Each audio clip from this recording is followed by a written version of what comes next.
It's moving season!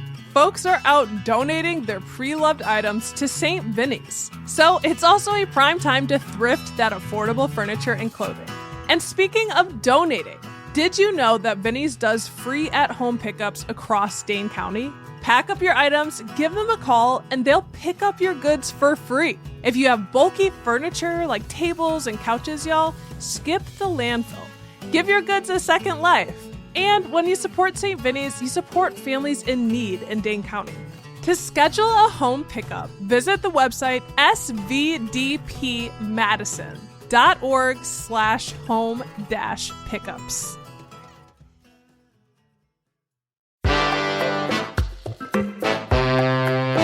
Today on CityCast Madison. It's Tuesday, so that means it's time for another edition of Must See Madison.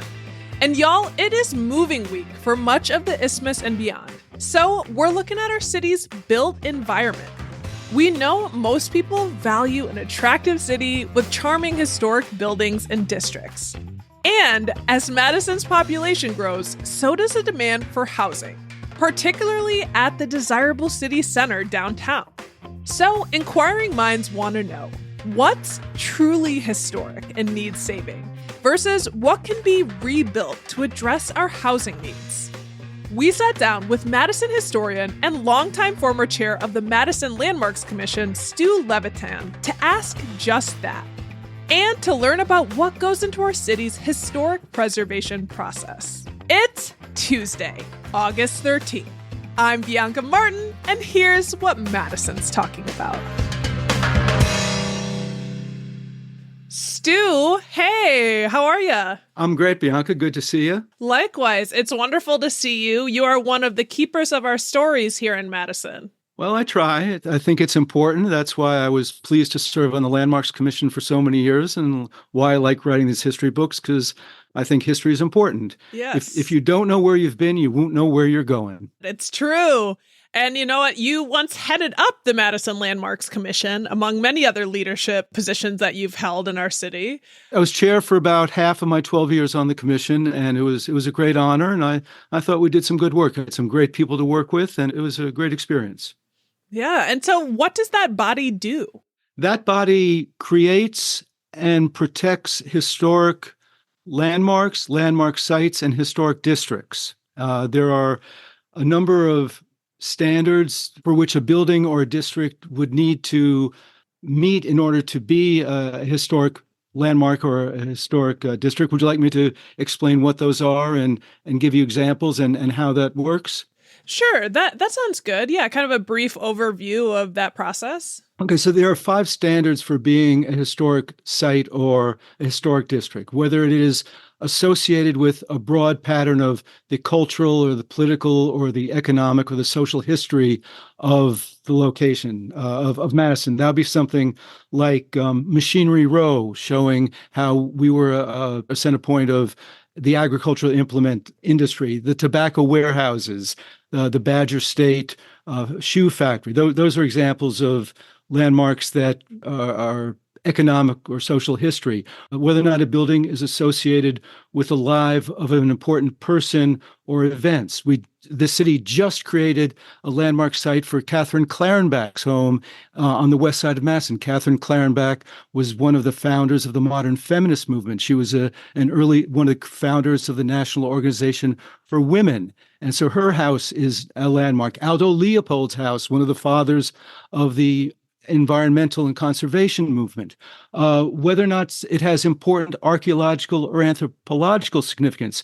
Madison is built on the ancestral home of the Ho-Chunk people, the Tejo. We are in Tejope, and there are numerous effigy mounds in the Madison area, and a half a dozen of them or more have been landmarked as sites for which Madison is now has statutory protection to honor that part of our heritage.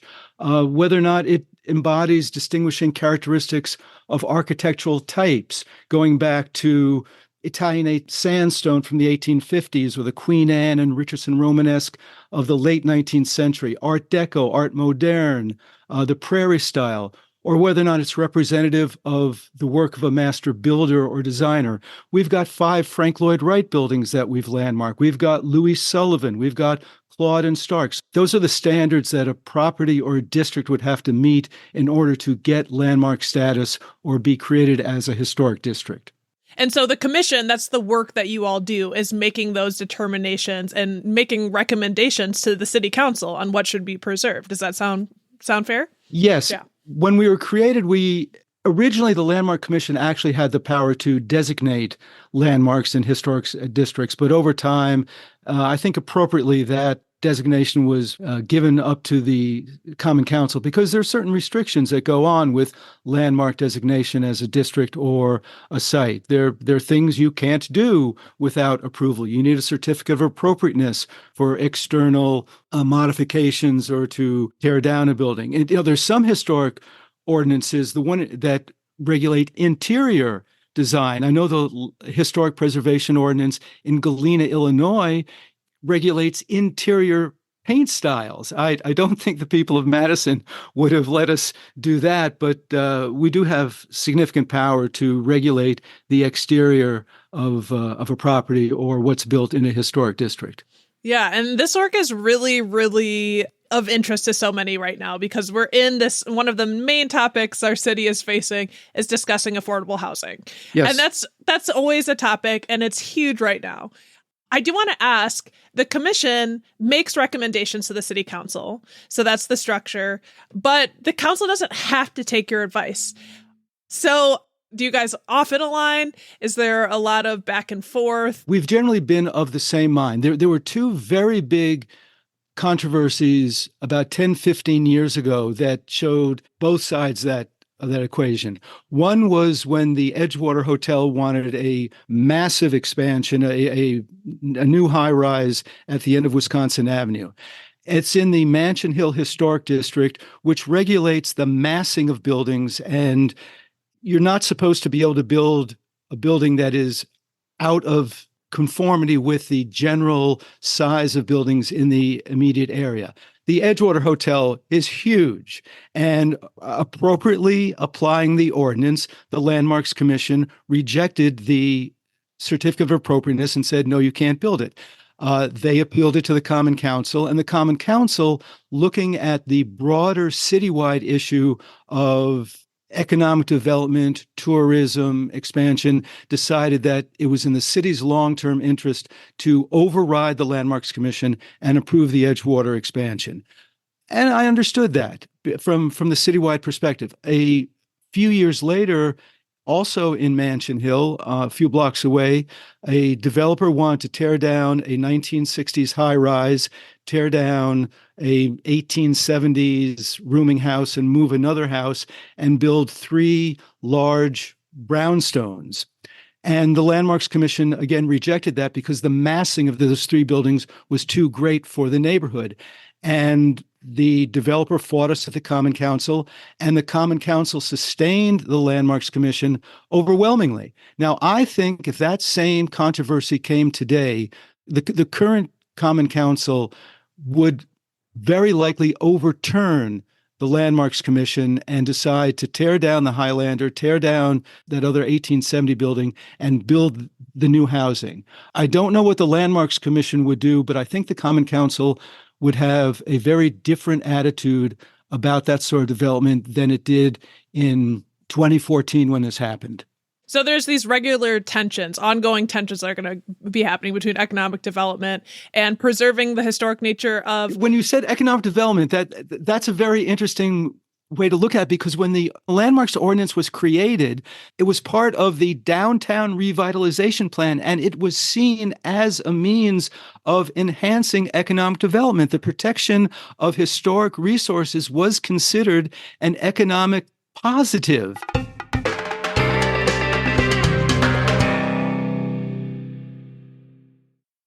Overnight, Dunkin's Pumpkin Spice Coffee has sent folks into a cozy craze. I'm Lauren LaTulip reporting live from home in my hand-knit turtleneck that my Nana made me.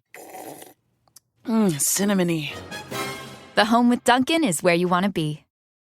Make this new school year an opportunity for your kids to learn important life skills with Greenlight. Greenlight is a debit card and money app for families where kids learn how to save, invest, and spend wisely, while parents keep an eye on kids' money habits. Greenlight also helps families get into their fall routine with a chores feature that lets parents assign chores and pay kids allowance when they check them off. Get your first month free at greenlight.com/Spotify. Greenlight.com/Spotify.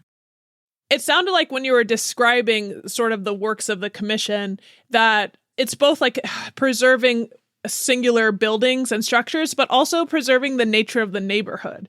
Can you talk about that? Yes. We've got both the ability to designate individual landmark sites, and there are currently 183 landmark sites. I mean, the buildings go back to the 1840s, but the historic sites that we've preserved go back to 500 of the Common Era because we've preserved effigy mounds. But in terms of the neighborhoods, we also have the ability to create historic districts. And there are 5 historic districts, 4 of which, not surprisingly, are on the Isthmus. There's the Mansion Hill Historic District, which is the golden age. This was the 1890s. This was a neighborhood that was just chock-a-block full of Supreme Court justices and state senators and governors. And this is where the original governor's mansion was. Is this where you drive by on East Gorham? This is Wisconsin Avenue, Gilman, Gorham. This is the Pinckney Street. This is the heart of historic Madison. The Third Lake Ridge over on Lake Monona, Spade Street, Jennifer, Williamson Street, that area. There's a historic district in University Heights which was a suburb developed in the 1890s and thereafter, and was filled with university professors and presidents and great Queen Anne architecture and so on. There's the Marquette Bungalow District, which is out near the Yarra River, which is just 4 blocks, but it's a concentration of bungalows, which are architecturally, it's a very intriguing little subdivision within the larger Madison community, and also the first settlement district, which is again downtown, where the earliest settlers of Madison lived. So those are the 5 historic districts that we've created. I tried to get a State Street historic district in the 20 years ago, and historic districts require buy-in by a certain number of property owners, which was impossible to get. You don't need the property owner to agree to designate an individual site, but to get the historic district, you do. There would have been a lot of development discussions and debates over the last 10 or 15 years if we had created that State Street Historic District. I'm glad that you brought that up. Can we get into that to kind of use that as an example of how the process works about determining what's officially historic and what's worth saving? Sure. And actually, there are 2 great case studies in the 100 block of State Street. On the overture side of the west side of the 100 block of State Street, which starts with the Teddy Wedgers and goes down to across the street from the Overture. Several years ago, some of the people involved in Overture, through various means, acquired most of that block of the 100 block of State Street. And their plan was to tear most of it down, have a little park, and have a pleasant view shed for the people in Overture to look out on.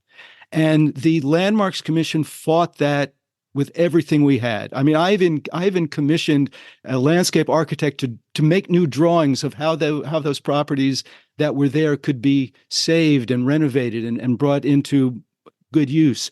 Because some of those buildings architecturally were very significant. So we denied the certificate of appropriateness, fought it at the Common Council. The Common Council maybe just went, and then the Plan Commission supported us, and the Common Council supported us and blocked that development.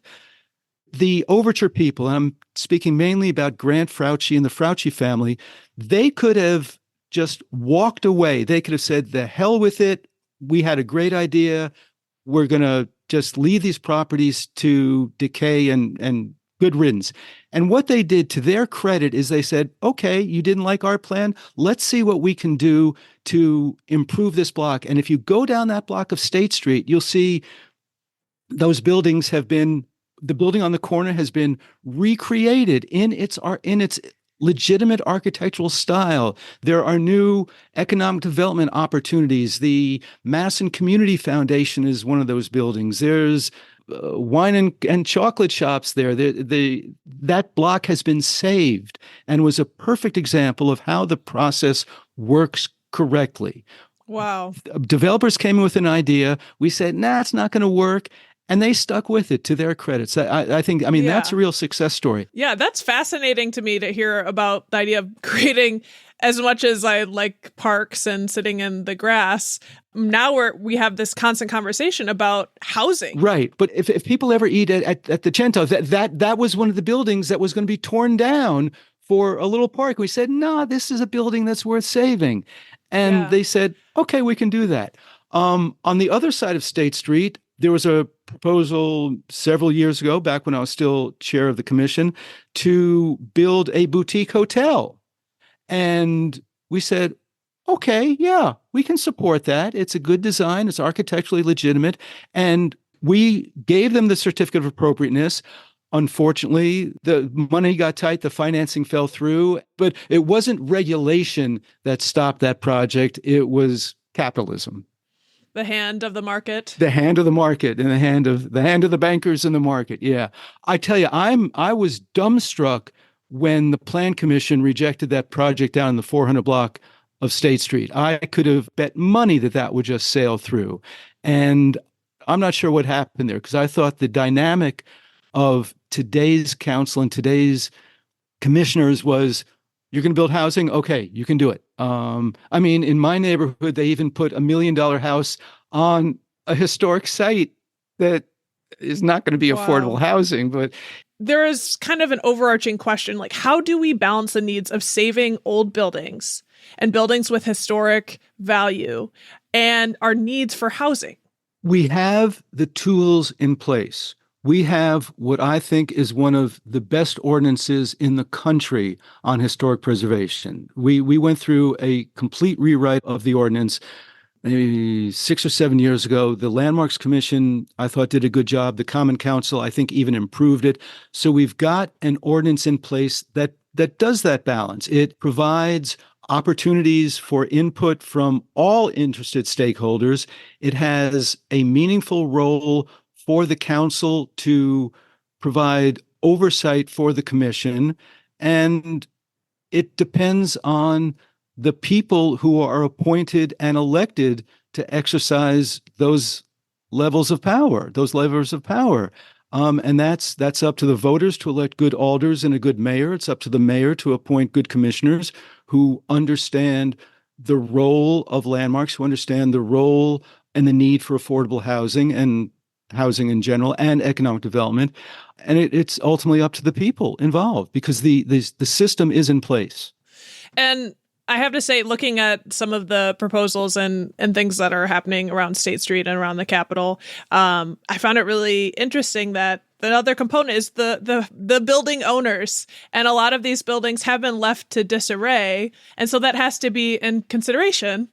And one of the things in the new ordinance is we made demolition by neglect a serious offense. And we have written orders. We have prosecuted people for demolition by neglect, because one of the tricks of people who want to build something is to let what they've got run down until they come in and say, oh, it's going to cost too much to fix it. And city governments say, oh, yeah, you're right, you can tear it down. And the current ordinance has a very strong demolition by neglect provision that people have been fined.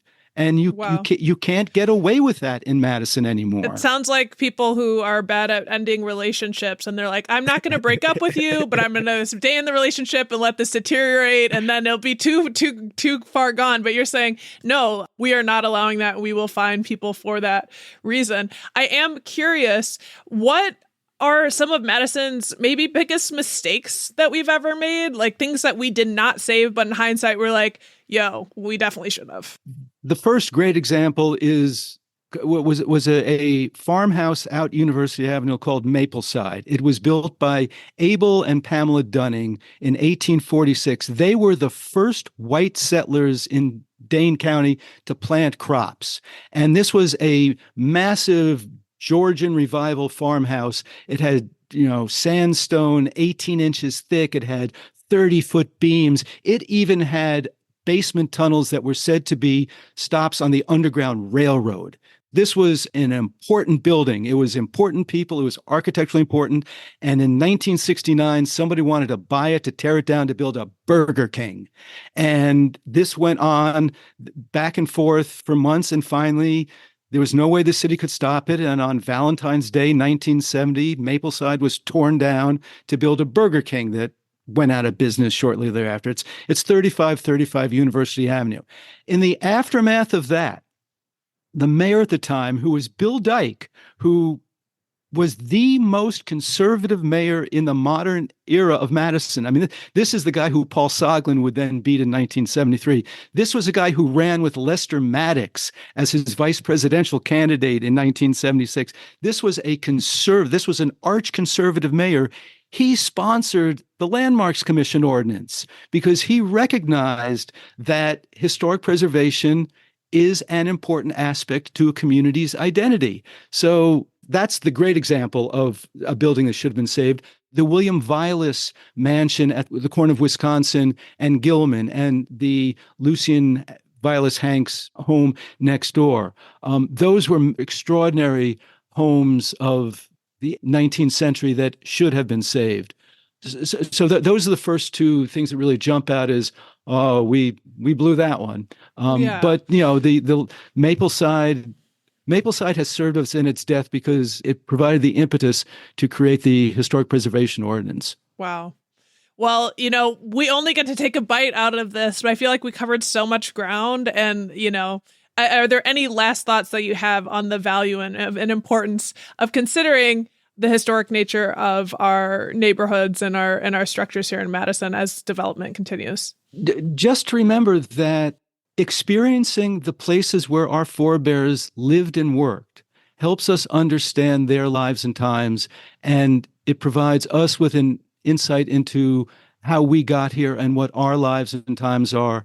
And it is an important aspect of who we are and who we hope to be and who we hope the people who follow us will become. And I just hope people understand the importance of historic preservation and will support our efforts. Stu, thank you so much for joining us. It was wonderful.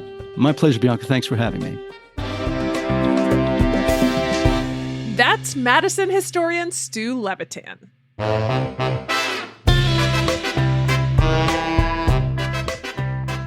That's all for today here on CityCast Madison. I'm Bianca Martin. If you enjoyed the show, why not share this episode with your most nostalgic friend? We'll be back tomorrow morning with more news from around the city. Ciao.